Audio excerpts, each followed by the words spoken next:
à tous, merci de nous être fidèles. Tout de suite au sommaire de votre journal. Covid-19, 16 nouveaux cas seulement enregistrés pendant ces dernières 18 heures. Le taux de guérison continue à augmenter avec 73 nouvelles rémissions depuis hier 16 heures et aucun décès n'est à déplorer la nuit passée. Nous ferons le point dès le début de ce journal.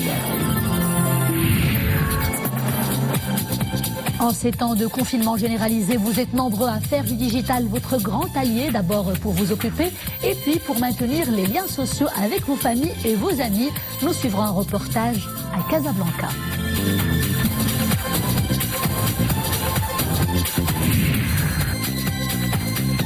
Un reportage également à Casablanca, cette fois-ci sur le bonheur d'être rassemblés autour d'une même table du ftour et partager en toute convivialité ce repas. Nous le verrons avec un couple mixte, un Marocain et son épouse italienne qui a répondu à l'appel du pape François et s'est jointe à la communauté musulmane avec une journée de jeûne, une action hautement symbolique.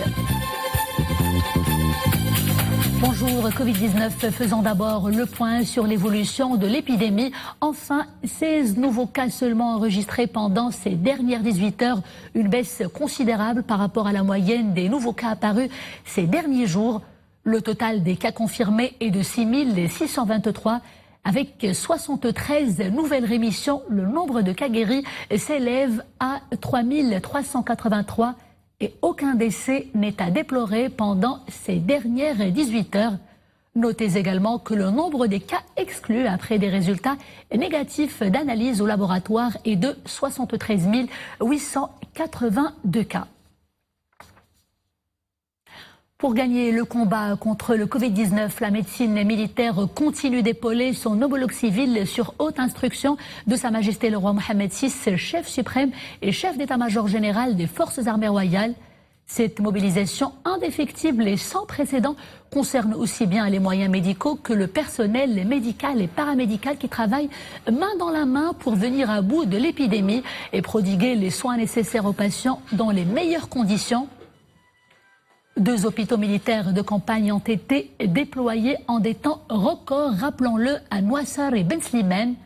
Et ils viennent s'ajouter à l'hôpital militaire d'instruction Mohammed V de Rabat, également mobilisé, en plus d'une précieuse collaboration entre les staffs médicaux, militaires et leurs compagnons du devoir dans les différentes structures sanitaires du royaume.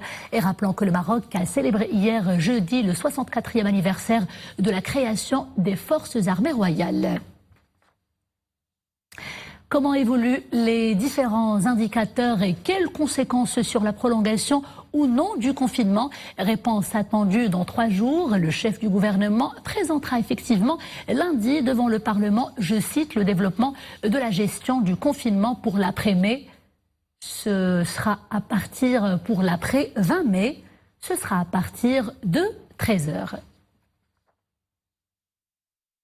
Et justement, en ces temps de confinement généralisé, vous êtes des milliers à ne pas avoir rencontré vos familles et vos amis également depuis plusieurs semaines, loin des yeux, mais pas tout à fait loin du cœur. Fort heureusement, puisque le digital permet une petite consolation et met de la chaleur dans notre vie sociale. Sur smartphone, ordinateur ou encore tablette, les liens sociaux sont maintenus et plus que jamais ravivés. Nous le verrons tout de suite dans ce reportage signé Mariam El-Missi, Othman Tazi et Nordin Saber. كنتو بزاف طلبتوا الرياضه والتغذيه في مجال الرياضه والتغذيه صناع المحتوى وانا كنوعدكم انه غادي s'informer, travailler, sensibiliser, rester en contact avec ses proches, le tout sur un écran digital. Voilà à quoi ressemble le quotidien de cette jeune influenceuse confinée.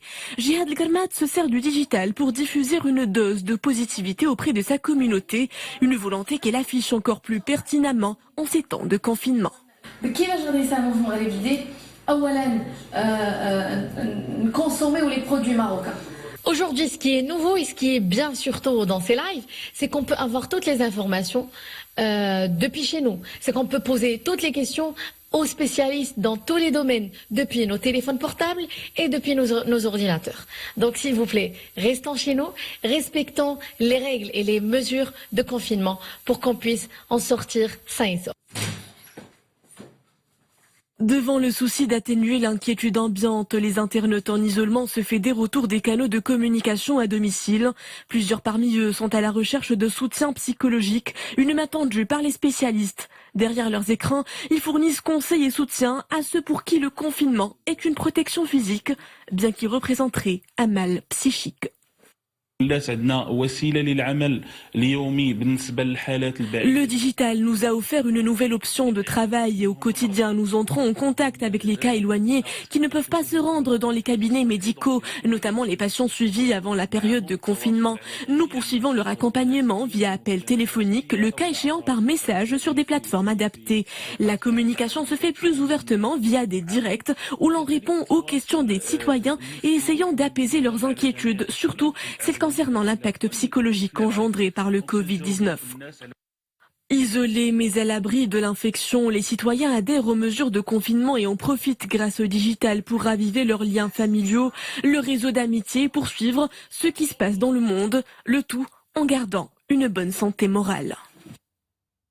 Et justement, certes, le digital a prouvé qu'il est incontournable en ces temps de crise sanitaire pour le télétravail, pour l'enseignement à distance, mais aussi pour l'entretien de cette chaleur humaine familiale et sociale, comme nous l'avons vu pendant ce reportage, une chaleur humaine rompue par le confinement. Mais en même temps, le recours à outrance aux réseaux sociaux comporte, comme vous le savez, des risques potentiels pour les plus vulnérables, surtout les enfants. Plusieurs formes d'addiction les guettent effectivement. Et pour en parler plus longuement, nous avons avec nous en direct par Skype depuis Casablanca, Monsieur Marwan Hermesh, spécialiste en communication digitale et réseaux sociaux. Monsieur Marwan, bonjour. Bonjour. Vous faites d'abord la distinction entre deux types de dangers pour les enfants et les jeunes. D'abord celui de l'écran digital et des téléphones et des tablettes aussi. Et ensuite celui des réseaux sociaux, n'est-ce pas? Absolument. Merci. Merci pour l'invitation. Donc avec ce contexte de confinement, c'est une situation auquel on n'a pas été préparé, et encore moins nous, les jeunes et les enfants. Ce qui fait qu'aujourd'hui, c'est un passage obligé d'utiliser les écrans, donc ça doit être ou le smartphone, premièrement pour pouvoir suivre les cours, pour pouvoir communiquer avec les camarades, pour pouvoir consulter est-ce qu'il y a des devoirs, etc. Et puis, comme ça a été rappelé dans le reportage, aussi pour garder le lien social. Ce qui fait qu'en cumulé, on se retrouve avec des enfants et des jeunes qui peuvent avoir entre 4 heures jusqu'à 8 heures, 10 heures de connexion quotidiennement, avec toutes les conséquences que ça puissent avoir. Et donc, par rapport à votre question, donc il y a un premier niveau, effectivement, de surutilisation des écrans, et puis un deuxième niveau qui est l'addiction à l'utilisation des réseaux sociaux, qui est encore à quelques caractéristiques. Quels sont justement ces aspects néfastes, plus concrètement ? Alors, premièrement, par rapport à l'écran, c'est clair qu'il y a des conséquences à la fois physiologiques et psychologiques sur la personne, que ce soit la vue ou sur son cerveau ou par rapport à ses réflexes, etc. Mais il y a aussi des conséquences qui peuvent avoir sur le plan de la socialisation, parce que le confinement, il va se terminer un jour et on va se retrouver pour des personnes qui sont restées peut-être 1 mois et demi, 2 mois ou 3 mois, ça dépendra de la durée de ce confinement, qui sont devenus complètement addicts à ce monde virtuel et qui vont peut-être avoir du mal à se réadapter un peu à leur contexte, au contexte réel qui viendra. Et puis, c'est ce qu'on disait tout à l'heure, il y a le fait d'être addict aux écrans, aux réseaux sociaux, mais aussi aux jeux électroniques dont on parle un peu moins et qui peuvent avoir des conséquences assez claires sur le développement à la fois physique et psychologique des enfants et des jeunes. Et justement, puisque vous parlez d'addiction, vous, avec votre regard de spécialiste, quel type de dépendance est le plus répandu en cette période de confinement généralisé sur Internet ? Enfin, l'addiction, il y a l'usage des réseaux sociaux, donc on est tout le temps en train d'être connecté, et ça, c'est un peu normal dans le contexte un peu de sinistrose qui traverse toute la société, même les adultes qui sont un petit peu dans une situation assez particulière. On suit l'actualité on suit les informations. Donc, il y a cet effet un peu de sinistrose qui peut être ressenti par les jeunes, mais il y a aussi des conséquences qui peuvent avoir, qui dépassera peut-être cette période et qui restera par peut-être un manque de socialisation de la part de ces jeunes et de ces deux enfants, avec une perte de concentration, le désintérêt par rapport aux études, par rapport à tout exercice intellectuel qui demande une concentration, parce que, comme vous le savez, les réseaux sociaux et les jeux en ligne ne demandent pas la même concentration quand on est dans un environnement abstrait qui est de l'apprentissage, que ce soit des maths, que ce soit des langues, etc. Et justement, cette question, cette problématique de dépendance, est-ce qu'elle est, pour répondre à notre question, est-ce qu'elle est plus visible, plus prononcée chez les jeunes ou chez les enfants? C'est clair que plus on est jeune, on n'a pas forcément cette capacité, cette résilience par rapport à ces outils. Et donc, on s'habitue assez facilement à ces types d'outils. C'est pour cela, je pense que c'est un appel à la fois aux parents et aux éducateurs d'encadrer un petit peu cette opération. Les parents, ils sont un peu plus proches de leurs enfants et de leurs élèves, et puis les encadrants, c'est-à-dire les éducateurs, les enseignants en ligne, qui puissent sensibiliser sur une utilisation plus encadrée, plus stricte de l'usage de ces outils-là. Par exemple, les parents, au-delà des heures on est obligé, où les enfants ou les jeunes sont obligés d'être connectés, d'encadrer le nombre d'heures qu'ils vont passer après les études, où ils vont se divertir, pour dire qu'ils ne doivent pas dépasser par exemple 1 heure ou 2 heures, et l'autre temps il faut avoir des activités autres qui sont plus physiques, où il y a un contact avec les membres de la famille, il y a l'activité sportive, la lecture, etc. Justement, vous avez raison de le mentionner, puisque vous parlez de conseils à donner aux parents, pour qui cette problématique a toujours été, il faut le dire, un vrai casse-tête, mais qui s'est amplifié davantage par le confinement. Vous venez de donner quelques petits conseils. Comment les parents peuvent-ils s'y prendre concrètement pour faciliter la transmission du message, surtout quand on s'adresse à un enfant? Alors, la première chose, il faut à mon avis, que les parents puissent être lettrés, si j'ose dire, sur le plan digital. C'est-à-dire qu'ils doivent s'intéresser au digital, parce que c'est quelque chose qui est imposé, qu'ils puissent s'intéresser à ce que utilisent leurs enfants en termes d'outils, que ce soit pour les réseaux sociaux ou les jeux, déjà pour qu'ils puissent avoir un espace de communication. Le deuxième élément, c'est un encadrement un peu strict, comme je disais, du nombre d'heures, du volume horaire qui sera alloué aux activités récréatives sur les réseaux sociaux et en général sur le téléphone. Et puis la limitation d'âge, on ne peut pas avoir un enfant qui a 6 ans ou 7 ans qui a son propre téléphone. Je trouve ça assez dangereux. Il y a un âge, la plupart des spécialistes le conseillent à partir de 12 ans ou 13 ans, avec une utilisation stricte. Et puis, il y a des outils, et je termine par ça, des outils techniques qui permettent de maîtriser, qu'on peut faire appel à un technicien ou un spécialiste. On peut installer des outils de contrôle, premièrement, de contenu, donc le contrôle parental, donc en termes de la nature des sites que les enfants et les adolescents peuvent accéder, et puis un encadrement des heures, c'est-à-dire que si vous avez une connexion Internet ADSL ou autre, on peut installer un petit outil qui va dire ce téléphone, ce smartphone, il va se connecter de 9h du matin jusqu'à 19h du soir, et au-delà de 19h, l'enfant ne peut pas se connecter. Donc il y a ces outils qui peuvent aider les parents dans l'encadrement de l'usage des outils. Se servir encore une fois du digital pour une meilleure utilisation. Marwan Hermesh, spécialiste en communication digitale, merci pour ces précieux conseils. Vous étiez avec nous en direct depuis Casablanca. Sans transition, notez que la CNSS, la Caisse nationale de sécurité sociale, a entamé hier le paiement de l'indemnité forfaitaire au titre du mois d'avril aux salariés éligibles impactés par la pandémie du Covid-19. Impactés à leur tour par la crise sanitaire liée au Covid-19 justement, nos jeunes entrepreneurs se creusent déjà les méninges pour penser l'avenir. Ils misent beaucoup sur le digital, on en parlait, pour s'en sortir et concevoir de nouveaux business plans. Nos équipes ont fait un tour au Technopark de Rabat. Elles ont rencontré 3 chefs d'entreprise, Fouad El-Haraj et Oumé Marami pour le commentaire. Nous sommes un mercredi et c'est le seul jour où Tarek Ben Nasser, chef d'entreprise, se rend à son bureau. Désormais, tout le travail se fait à distance. Pour son équipe et lui, pas de web réunion, que des mails codés. Grandement impactée par le coronavirus, cette start-up a dû repenser toute sa stratégie, créer un nouveau business. C'est un logiciel qui aide les entreprises privées et publiques à trouver des données en temps réel et de manière intelligente pour tout ce qui concerne les données liées à cette épidémie. Par exemple, le logiciel permet de trouver des fournisseurs des masques N95 au niveau national ou international. Tout comme la start-up de Tariq Ben Nasser, ils sont nombreux à pâtir des effets de la crise. Monsef Dadoun s'est vu lui aussi impacté. Désormais, tous ses collaborateurs font du télétravail. Spécialisée dans la formation dans le domaine des technologies, la start-up investit le digital. Parfait. On fait un vidéo call quand vous voulez, on parlera de tout ça.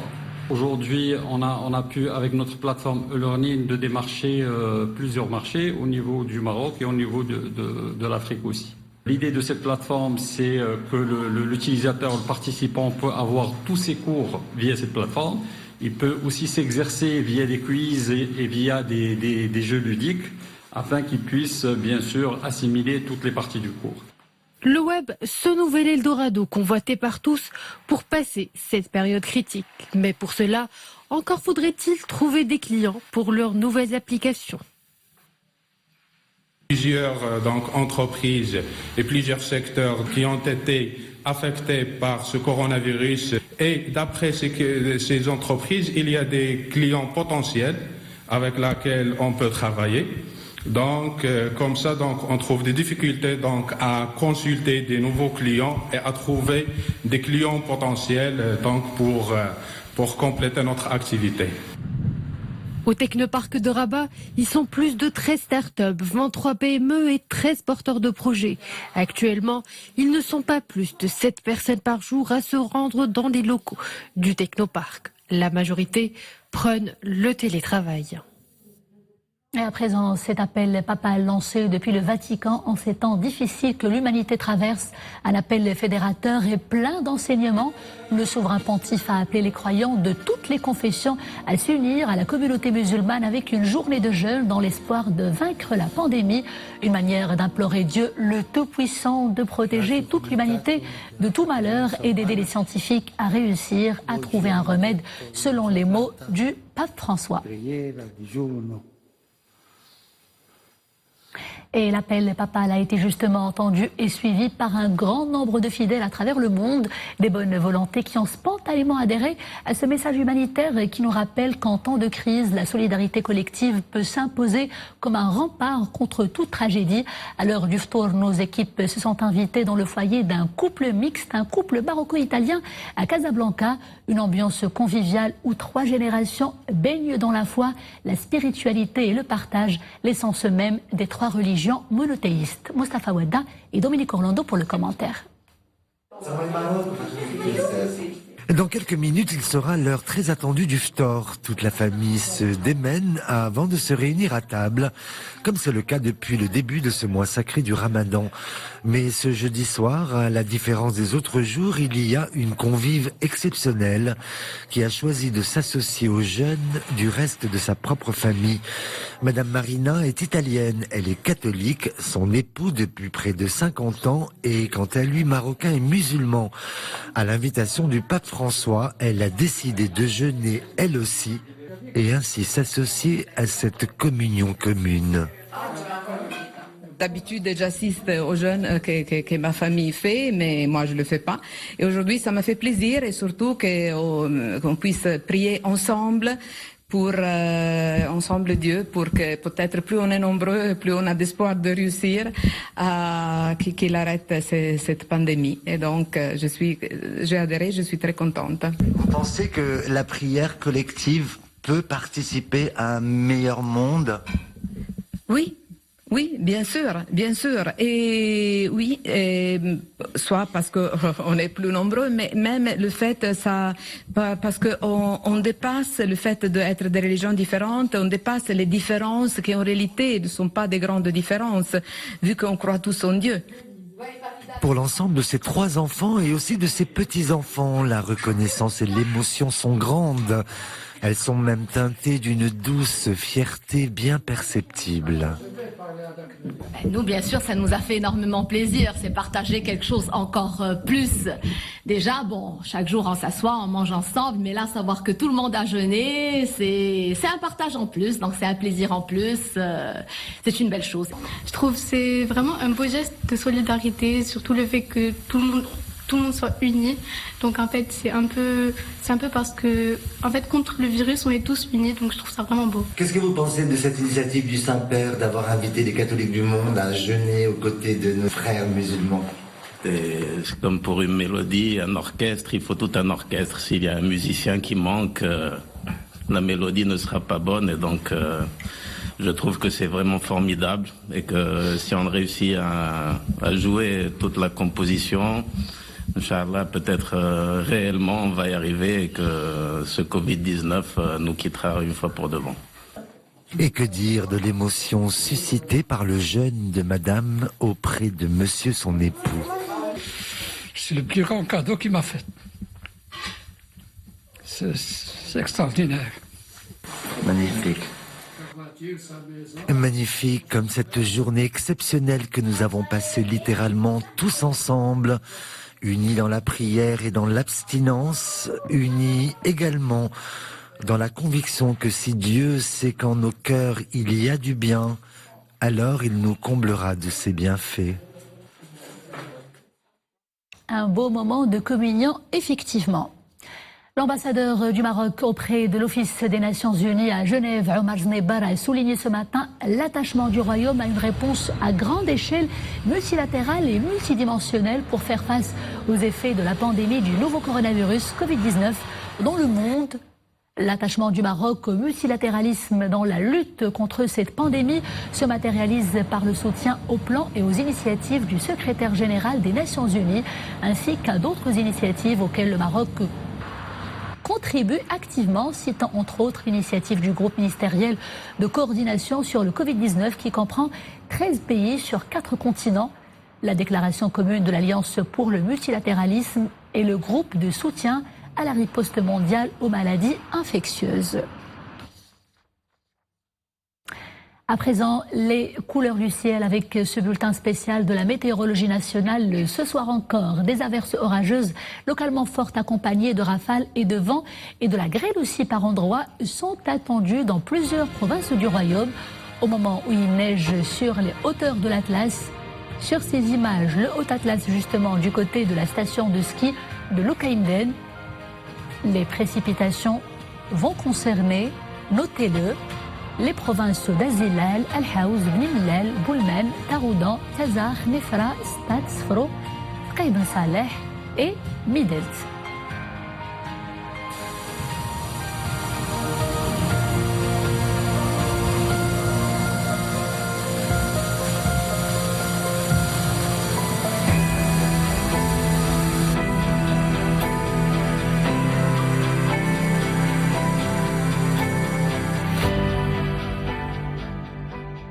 Et nous poursuivons avec un autre décor naturel, une autre parenthèse verte. Nous l'ouvrons ce vendredi dans la capitale ismaélienne, Meknès, où nous vous proposons tout de suite une agréable promenade en images en ces temps de confinement. Une visite guidée au jardin Cornette, un espace vert dont la valeur historique n'a d'égal que sa richesse botanique. Vous allez le voir tout de suite avec Reda Amaou et Mounia Marouche.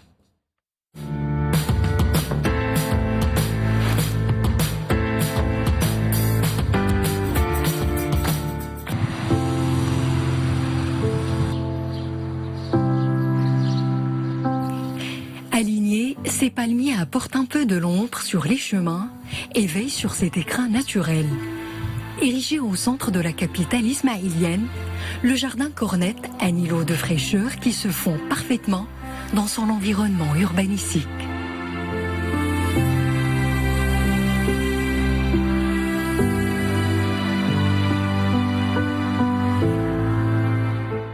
هذه الحديقة كيعرفوها مكانتها بحديقة كورنيت. الآن الهم ديالنا الأساسي وخصوصا في هذا الوقت ديال الجائحة. Ce jardin est un repère pour les Meknessi depuis très longtemps et nous veillons à en prendre soin.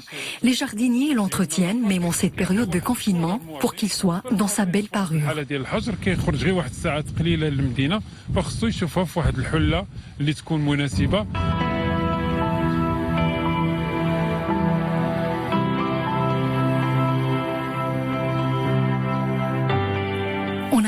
ses visiteurs, le jardin Cornette prend un peu d'air, se ressource et profite de cette parenthèse.